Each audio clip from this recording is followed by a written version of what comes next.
Cult mind control doesn't target weak people, it targets available ones. And in this video we are going to show you the exact 3-stage process cults use to take someone intelligent, skeptical and self-aware and quietly dismantle them from the inside. By the end you will know what the mechanism is called, how to spot it in real time, and here is the detail we'll come back to later, why the smarter you are, the harder you fall. Section 1. They don't recruit the broken, they recruit the searching. Here is the first thing cults understand that most people don't. You don't join a cult, you join a community, a cause, a philosophy that finally makes sense of the world. Psychologists who study high-control groups consistently find the same profile among new recruits. Not damaged, not gullible, educated, idealistic.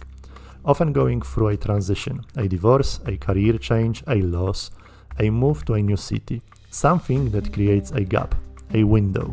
NXIVM, the organization that presented itself as a self-improvement company before it collapsed into a criminal trafficking conviction, recruited lawyers, doctors, actresses, people with advanced degree and full careers. The hook was intellectual, personal growth, executive success coaching. The branding was clean. The language was smart. That's not a coincidence. Cults with intellectual facades specifically disarm analytical thinkers. When a group quotes neuroscience and offers a rigorous framework, the skeptical mind lowers its guard precisely because it recognizes something familiar: structure, evidence, rigor. The first stage of cult mind control is not capture, it is seduction. And the bait is always calibrated to the target. Love bombing is the delivery mechanism. Overwhelming warmth, attention, flattery. The message is, you belong here. We have been waiting for someone like you. For a person in transition, that feeling is not a red flag. It feels like relief. Section 2. They rebuild your reality one word at a time. Once you are inside, the second stage begins. And this is where cult mind control becomes genuinely precise. Robert Jay Lifton, the psychiatrist who first mapped these mechanisms in 1960s after studying Chinese communist re-education programs, identified that he called loaded language as one of the core tools of thought reform. Every group develops its own vocabulary, words that compress complex ideas into simple labels, words that only members fully understand. It sounds harmless, but it isn't. Loaded language doesn't just create in-group identity, it restructures thinking. When you have a word for a feeling, you can examine it. When someone gives you a word that preemptively closes the question, when doubt becomes suppressed ego and questioning becomes low vibration or case, the language itself becomes the cage. Here is the detail we planted earlier. Why does intelligence make this worse? Because intelligent people are better at rationalization. The smarter you are, the more effectively your mind constructs justifications.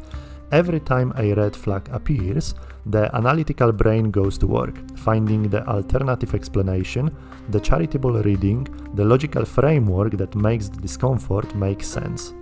Researchers call this motivated reasoning. Cults don't have to suppress your critical thinking, they redirect it, and you do the rest. And layered on top of that, cognitive dissonance. The more you have invested time, relationship, money, identity, the higher the psychological cost of admitting the investment was wrong. The mind will rewrite its own experience before it will accept the kind of loss. Information is curated. Outside relationships are slowly discouraged. The group becomes the primary lens through which reality is interpreted. Not because you are told what to think, but because the environment around you makes any other way of thinking increasingly difficult to sustain. Section number 3. They make leaving feel more dangerous than staying.